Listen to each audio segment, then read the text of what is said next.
What's my opinion on this HS2 malarkey? My opinion is that it could only be fraud. My opinion is that every Tory party member and their mums are likely trying to get their hands in the pot on the HS2 thing and use this tin pot engineering firm that's building it, or consortium of tin pot engineering firms that are building it as proxies and as people to scapegoat while they just cream off the top and scrape away the money. It will come in, yeah, as we all know in Britain, overpriced, late, be unreliable. It'll be fucking ridiculously expensive for what it is. And yeah, this is just the nature of how our country works, isn't it? Just like no other country in Europe, is everything runs on corruption.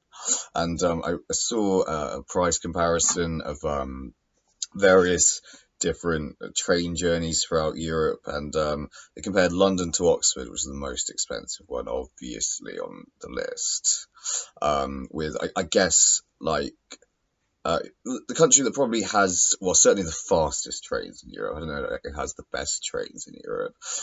Holland has very good trains, frankly, but they don't need particularly fast trains in Holland. But France has the TGV.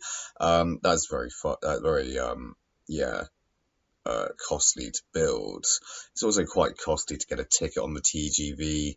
But for equivalent journey on the TGV, it's actually about half the price that it is for the London to Oxford journey. £55 billion. £55 billion. That's about, just to put that into perspective, to put that number into perspective, that is about £20 billion more than it cost the Chinese to build the Three Gorges Dam.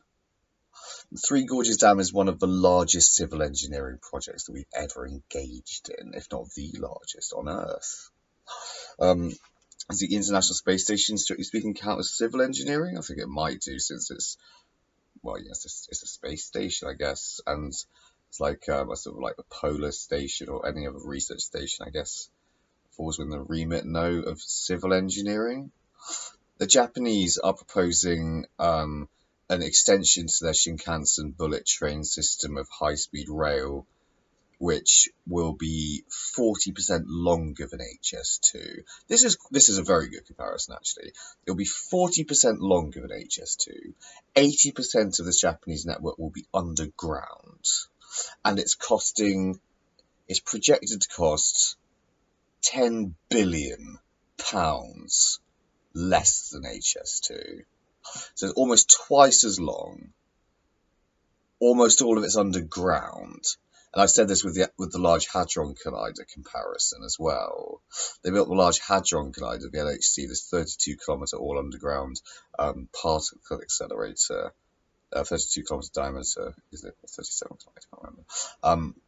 Underneath Switzerland, they built that for about $5 billion. You just stretch those end to end between Birmingham and London and have an entirely underground train network with the same amount of money but the same logic.